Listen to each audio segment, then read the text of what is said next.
Halo, perkenalkan nama saya Christine Valentina. Saya dari kelas 10 IPS 3. Perkenalkan, nama saya Francesca Aurelia dari kelas 10 IPS 3. Perkenalkan, saya Niken Priscili dari 10 IPS 3. Perkenalkan, nama saya Chen Chen Chen dari 10 IPS 3. Nama saya William Gandafang, saya dari kelas 10 IPS 3. Yang pertama, saya akan menjelaskan tentang siklus hidrologi. Siklus hidrologi atau daur air merupakan gerak perputaran air berupa perubahan wujud air serta tempatnya hingga kembali ke wujud dan tempat semula. Apa saja komponen-komponen dalam siklus hidrologi? Yang pertama adalah evaporasi, yaitu proses penguapan air baik di perairan darat maupun perairan laut. Yang kedua adalah transpirasi, yaitu proses penguapan pada tumbuh-tumbuhan melalui permukaan daun. Yang ketiga adalah evapotranspirasi, yaitu proses penguapan air yang berasal dari gabungan proses evaporasi dan transpirasi. Keempat adalah sublimasi, yaitu proses penguapan di kutub atau puncak gunung, di mana es berubah menjadi uap air tanpa mengalami fase pencairan. Yang kelima adalah kondensasi, yaitu proses pembentukan awan. Yang keenam, adveksi, yaitu proses pergerakan butiran air dalam bentuk awan secara horizontal dari satu tempat ke tempat lainnya. Yang ketujuh, konveksi, yaitu proses pergerakan butiran air dalam bentuk awan secara vertikal dari satu tempat ke tempat lainnya. Yang kedelapan, presipitasi, yaitu proses turunnya titik-titik air dari awan karena kristal es pada awan sudah mencapai titik jenuh dan makin berat. Titik-titik air yang turun ini disebut hujan yang dapat berupa air maupun salju. 9 adalah intersepsi, yaitu proses tertahannya air hujan oleh daun dan batang tumbuh-tumbuhan. 10 adalah infiltrasi dan perkolasi, yaitu proses pergerakan air hujan di dalam tanah. Yang pertama kita akan membahas tentang infiltrasi, yaitu proses air hujan yang jatuh di permukaan tanah, kemudian meresap ke tanah melalui pori-pori tanah. Yang kedua mengenai perkolasi, yaitu air tanah yang meresap secara vertikal maupun horizontal menuju garis muka air tanah atau water table. Yang ke-11 adalah aquifer, yaitu lapisan di dalam tanah yang dapat menampung dan meloloskan air. Dan yang ke-12 adalah aliran permukaan atau surface runoff, yaitu air hujan yang tidak dapat meresap ke tanah sehingga mengalir di atas permukaan tanah. Jenis-jenis siklus hidrologi. Berdasarkan proses terjadinya, siklus hidrologi ini dibedakan menjadi 3, yaitu siklus pendek, siklus sedang, dan siklus panjang. Pertama adalah siklus pendek. Siklus ini bermula dari menguapnya air laut ke atmosfer atau yang disebut dengan evaporasi. Air ini kemudian menguap dan mengalami kondensasi pada ketinggian tertentu sehingga terbentuklah awan. Awan mengalami titik jenuh, kemudian turunlah hujan atau yang disebut dengan presipitasi pada permukaan air laut. Awan pada siklus pendek ini mencapai titik jenuh yang lebih cepat sehingga tidak sampai di daratan. Yang kedua adalah siklus sedang. Siklus ini berawal dari menguapnya air laut menjadi titik-titik uap yang membentuk awan. Awan tertiup angin hingga ke daratan. Awan kemudian mengalami kondensasi pada ketinggian tertentu sehingga turunlah hujan atau presipitasi di daratan. Air hujan yang turun di daratan ini tentu mengalami berbagai proses. Ada yang meresap ke tanah atau infiltrasi, ke tumbuh-tumbuhan atau intersepsi, ataupun menjadi aliran permukaan atau surface runoff.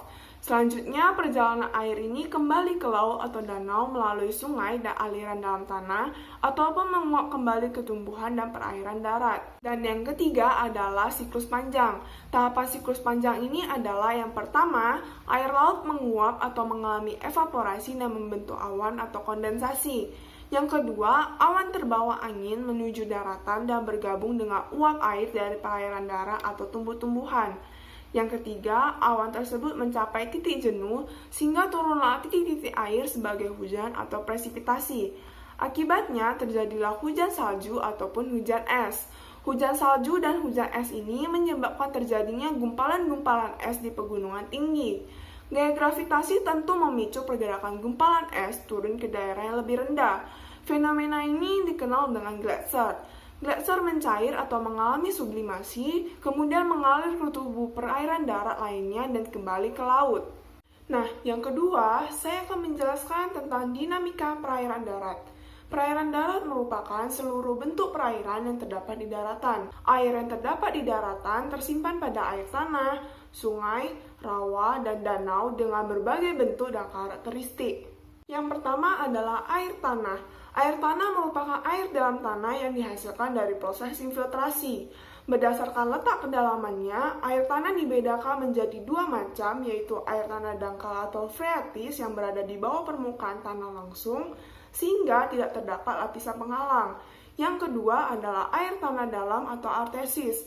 Air tanah dalam ini merupakan air di dalam tanah yang berada di antara dua lapisan kedap air atau impermeable. Berikutnya, berdasarkan sumber atau asal airnya, air tanah dibedakan menjadi tiga macam, yaitu air tanah meteorit atau vados yang berasal dari debu meteorit, air tanah baru atau juvenil yang berasal dari magma, dan air tanah kondet yang tersimpan di dalam batuan sedimen. Berikutnya, terdapat lapisan batuan yang dibedakan menjadi dua macam. Yang pertama adalah permeable, yaitu lapisan yang mudah dilalui air, dan yang kedua adalah impermeable, yaitu lapisan batuan kedap air atau sulit dilalui air. Kemudian terdapat juga 4 lapisan tanah. Yang pertama aquifer, yang kedua aquiclude, yang ketiga aquifers, dan keempat aquitar. Permukaan perairan darat. Yang pertama ada sungai. Sungai merupakan aliran air permukaan yang berbentuk memanjang dan berpola. Biasanya sungai itu lebih rendah dari permukaan tanah dan biasanya bermuara di laut. Tapi ada juga sungai yang bermuara di danau. Terus masuk ke bagian-bagian sungai. Itu ada 3. Yang pertama ada hulu atau awal, yang kedua ada tengah, dan yang ketiga ada hilir atau akhir. Terus masuk ke berdasarkan debit airnya. Itu ada 4, yaitu sungai permanen, yang kedua sungai periodik, yang ketiga sungai episodik, dan yang keempat sungai ephemeral. Masuk ke berdasarkan sumber airnya. Itu ada 3, yaitu sungai campuran, terus yang kedua sungai hujan, dan yang ketiga sungai gletser. Masuk ke berdasarkan muaranya. Itu ada 3 lagi, yaitu sungai Aries, yang kedua sungai Edorai, dan yang ketiga sungai Esorik. Masuk ke berdasarkan arah aliran terhadap lereng.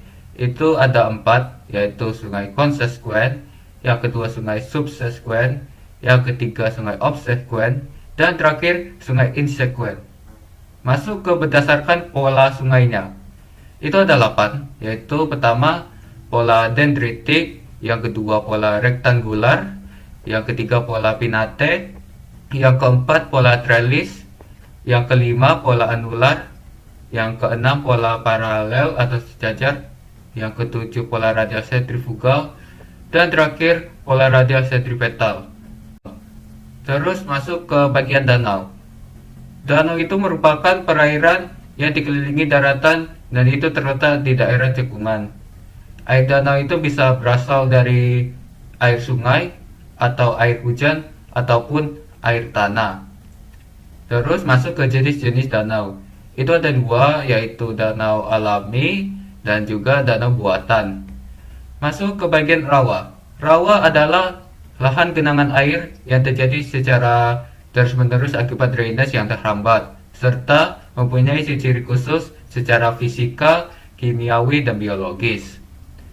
Terus, rawa itu mempunyai ciri-ciri, yaitu yang pertama air yang bersifat asam. Terus bagian dasar rawa itu banyak mengandung tanah gambut dan juga ditutupi oleh vegetasi air kayak seperti pohon bakau dan juga eceng gondok. Masuk ke jenis-jenis rawa. Itu ada 5, yaitu ada swamp, yang kedua marsh, yang ketiga bog, yang keempat pasang surut, yang kelima lebak. Terus dari segi kandungan airnya ini, rawa-rawa dapat dibedakan menjadi 3, yaitu rawa air tawar, rawa air asid, dan juga rawa air payau. Pada video kali ini saya akan menjelaskan tentang potensi pemanfaatan dan persebaran perairan darat yang terdiri dari air tanah, danau, sungai, dan rawa. Pertama, saya akan membahas terlebih dahulu potensi dan manfaat air tanah. Apa saja potensi dan manfaatnya? Yang pertama adalah air tanah sebagai bagian dari siklus hidrologi atau daur air yang terus berjalan berulang. Yang kedua, air juga berfungsi sebagai sumber pembangkit listrik. Contohnya adalah pada sungai bawah tanah di daerah Kars, Gombong Selatan yang memanfaatkan aliran air bawah tanah untuk listrik mandiri. Potensi dan manfaat air tanah yang ketiga adalah air tanah berfungsi memengaruhi berbagai keperluan rumah tangga, misalnya mandi, masak, minum, serta mencuci. Lalu selanjutnya, irigasi pertanian. Pada sawah padi yang letaknya jauh dari sumber air seperti sungai, umumnya memiliki solusi untuk membuat sumur bor untuk mencukupi berbagai kebutuhan air tanaman pertanian. Selanjutnya adalah memenuhi berbagai kebutuhan industri yang memerlukan air dalam proses produksi. Misalnya pada pabrik tekstil yang memerlukan air dalam pencelupan, industri kulit untuk membersihkan kulit, dan sebagainya. Keenam, air tanah berwujud sungai bawah tanah dapat menjadi lokasi penelitian alami mengenai sistem hidrologi, biota, dan lainnya. Yang terakhir, air tanah yang berada dalam gua-gua bawah tanah kemudian juga dapat dikembangkan lagi menjadi objek-objek pariwisata. Sekarang kita beralih pada potensi dan manfaat dari sungai. Pertama, sungai sebagai tenaga untuk pembangkit listrik. Kedua, sungai sebagai sumber air makhluk hidup terutama manusia. Ketiga, sungai juga berperan sebagai jantung dari ekosistem. Yang keempat, sungai juga berperan untuk mengalirkan air dari hulu ke hilir. Kelima, sungai juga berperan sebagai penyuplai air bagi persawahan. Selanjutnya, sungai juga berperan sebagai mata pencaharian. Terakhir, sungai tentu dapat dijadikan tempat rekreasi dan hiburan. Selanjutnya, saya akan membahas potensi dan manfaat dari rawa. Pertama, rawa dimanfaatkan sebagai persawahan pasang surut. Sebagai contoh, di pantai timur Sumatera maupun di Kalimantan. Kedua, rawa juga dimanfaatkan untuk diambil kayunya. Sebagai contoh, di daerah pedalaman di Kalimantan maupun pantai timur Sumatera banyak menghasilkan kayu, mulai dari bakau, meranti, ulin, dan lainnya. Ketiga, rawa dimanfaatkan untuk diambil nipah dan rumbia. Nipah serta rumbia merupakan daun yang dipergunakan untuk atap rumah. Keempat, rawa dimanfaatkan sebagai pemukiman. Pada daerah Kalimantan serta pantai timur Sumatera, daerah rawa dijadikan pemukiman warga setempat. Selanjutnya, rawa dimanfaatkan untuk diambil hasil ikannya. Daerah rawa air payau dapat digunakan untuk memelihara udang, kepiting bakau, dan sebagainya. Terakhir, rawa dimanfaatkan sebagai area peternakan, sebagai contoh ternak kerbau rawa, serta itik alabio di daerah Kalimantan Selatan. Sekarang kita beralih ke potensi dan manfaat danau. Pertama, danau sebagai sumber pengairan untuk areal pertanian di sekitar danau, bahkan yang jauh dari danau. Kedua, danau sebagai tempat membudidayakan ikan, udang, kepiting. Ketiga, danau sebagai sumber pencegahan dan pengendalian banjir. Keempat, danau juga digunakan sebagai sumber energi pembangkit tenaga listrik. Selanjutnya, danau juga digunakan sebagai sumber air minum bagi makhluk hidup, sarana transportasi penghubung antar wilayah, sarana rekreasi bagi masyarakat sekitar maupun wisatawan dari daerah lain, sarana penyalur hobi seperti dayung dan memancing, dan terakhir, tempat untuk riset dan penelitian. Lalu, kita akan membahas persebaran perairan darat di Indonesia. Kita mulai dahulu dari persebaran rawa. Berdasarkan gambar ini, dapat kita ketahui bahwa di Sumatera, sebaran lahan rawa dominan berada di dataran rendah sepanjang pantai timur, terutama di Riau, Sumatera Selatan, dan Jambi, serta dalam skala sempit di Lampung dan Sumatera Utara. Di pantai barat, lahan rawa menempati dataran pantai sempit di Aceh, Sumatera Barat, dan Bengkulu. Di Kalimantan, sebaran lahan rawa yang dominan terdapat di dataran rendah sepanjang pantai barat, yaitu Kalimantan Barat, pantai selatan dalam wilayah Kalimantan Tengah, sebagian Kalimantan Selatan, pantai timur dan timur laut wilayah Kalimantan Timur. Sebaran rawa lebak yang cukup luas ada di wilayah hulu Sungai Kapuas Besar, sebelah barat Putus Sibau, Kalimantan Barat, dan sekitar Danau Semayang, dan Danau Melintang sekitar Kota Bangun, daerah aliran sungai-sungai Mahakam, Kalimantan Timur. Di wilayah Papua, lahan rawa yang terluas ada di dataran rendah sepanjang pantai selatan, yaitu Kabupaten Fakfak dan pantai tenggara wilayah Kabupaten Merauke. Lalu, di daerah kepala burung di sekitar Teluk Berau Bintuni dalam wilayah Kabupaten Manokwari dan Sorong. Sementara di wilayah bagian utara, lahan basah memanjang dari Nabire sampai Sami.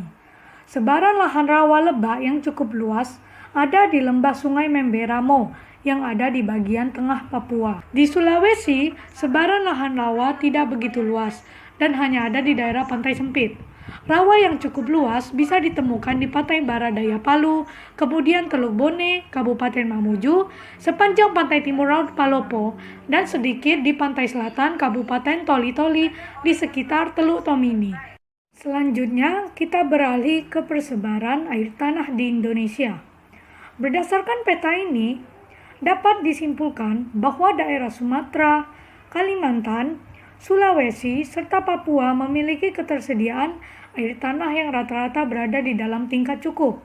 Sedangkan daerah Jawa, Bali, dan Nusa Tenggara tidak terlalu memiliki ketersediaan air tanah yang cukup, cenderung berada di dalam tingkat kurang hingga sedang. Sekarang kita akan membahas persebaran sungai dan danau di Indonesia. Berdasarkan peta ini, dapat kita lihat bahwa danau terbanyak di Indonesia berada di Provinsi Sumatera Utara. Sedangkan danau paling sedikit di Indonesia berada di Wamena dan Sumatera Selatan. Selanjutnya sungai. Sungai terbanyak di Indonesia berada di Provinsi Kalimantan Barat, sedangkan sungai paling sedikit berada di Provinsi Lampung. Indonesia memiliki jumlah sungai yang cukup banyak. Indonesia berada di urutan ke-7 di dunia sebagai negara yang memiliki jumlah cadangan air tawar sebesar 2019 km kubik. Hari ini saya mau menjelaskan tentang dinamika perairan laut. Pertama, saya akan menjelaskan karakteristik perairan laut. Dari temperatur sampai morfologi. A. Karakteristik perairan air laut. Pantai dan laut merupakan istilah yang tidak dapat dipisahkan. Pantai merupakan batas air laut dengan daratan, sedangkan laut merupakan tubuhnya perairan. Karakteristik perairan laut sebagai berikut. 1. Temperatur air laut. Temperatur air laut merupakan suhu rata-rata perairan laut. Suhu ini dipengaruhi oleh radiasi matahari, letak geografis, posisi matahari, dan musim. Adapun temperatur air laut sebagai berikut. Saya akan menjelaskan tentang mesosurface layer, yaitu lapisan paling atas perairan laut. Lapisan ini relatif hangat karena menerima banyak sinar matahari. Kedua, saya akan menjelaskan tentang thermolite. Lapisan ini terdapat pada kedalaman 200 sampai 1000 meter. Terjadi penurunan temperatur secara drastis seiring dengan penambahan kedalaman. Ketiga, lapisan homogen dan dingin. Lapisan ini terdapat di kedalaman lebih dari 1000 meter. Temperatur air di lapisan ini berkisiaran 4 sampai 5 derajat Celcius. Dan makin ke dalam, temperatur air makin rendah. Saya akan menjelaskan tentang tekanan dan kedalaman air laut. Makin dalam laut, makin besar tekanannya. Hukum yang menyatakan kondisi ini adalah hukum hidrostatis. Tekanan bertambah 1 atmosfer setiap penurunan 10 meter. Saya akan menjelaskan salinitas air laut. Salinitas menunjukkan kadar garam. Salinitas air laut merupakan tingkat kandungan garam pada perairan laut. Saya akan menjelaskan tentang warna air laut. Secara fisik, air tidak memiliki warna. Air hanya menyerap cahaya, kemudian dipantulkan. Tetapi jika di pantai, kita pasti melihat laut memiliki warna biru. Warna biru berasal dari pembiasan cahaya matahari. Saya akan menjelaskan tentang morfologi dasar laut. Relief dasar laut akan terlihat jika air laut dikeringkan. Morfologi dasar laut dibedakan sebagai berikut. A. Landas benua atau yang biasa disebut continental shelf adalah dasar laut yang berbatasan langsung dengan benua, memiliki kedalaman kurang dari 200 meter dan kemiringan pantai tidak lebih dari 8%. B. Lereng benua atau yang biasa disebut continental slope merupakan kelanjutan landas benua.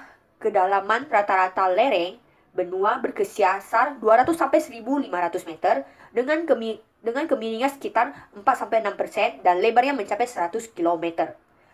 C. Lantai samudra atau ocean floor merupakan bagian dasar sehingga sering disebut lantai samudra. Dasar laut ini terbagi menjadi 2 bagian sebagai berikut. 1. Deep sea plain merupakan bagian lantai samudra dengan kedalaman lebih dari 1.500 meter. Kedua, deep sea adalah bagian terdalam lantai samudra. Saya sudah menjelaskan tentang karakteristik perairan laut. Sekarang, saya mau menjelaskan tentang bentang alam dasar laut. Dasar laut itu memiliki variasi bentang alam sebagai berikut. A. Gunung laut, yaitu gunung yang tumbuh dari dasar laut dan puncaknya hingga ke permukaan laut membentuk sebuah pulau. Contohnya, gunung api anak Karantau. B. Semout, yaitu gunung laut dan puncaknya tidak muncul ke permukaan laut. Ketinggiannya mencapai 1.000 meter atau lebih. Contohnya, St. Helena di Samudra Atlantik. C. Guyot, yaitu gunung dasar laut yang bentuknya menyerupai semut tetapi puncaknya datar. D. Punggung laut atau yang biasa orang-orang sebut rider, yaitu punggung dasar laut atau permukaan yang terangkat secara memanjang di dasar laut. Contohnya, Laut Sibola. E. Ambang laut atau yang biasa orang sebut drabble, yaitu pergunungan dasar laut yang terletak di antara dua laut dalam. Contohnya, Abang Laut Sulut dan Abang Laut Sulawesi. F. Lubuk laut atau biasa orang sebut basi beken, yaitu bagian dasar laut yang berbentuk cengkungan akibat migrasi atau penurunan. Contohnya, lubuk laut Sulu dan lubuk laut Sulawesi. G. Palungan laut atau biasa orang sebut trek, yaitu bagian dasar laut yang berbentuk lembah dalam dan memanjang akibat proses migrasi. Contohnya, Palu Sunda, Palu Minadawi, dan Palu Mariana.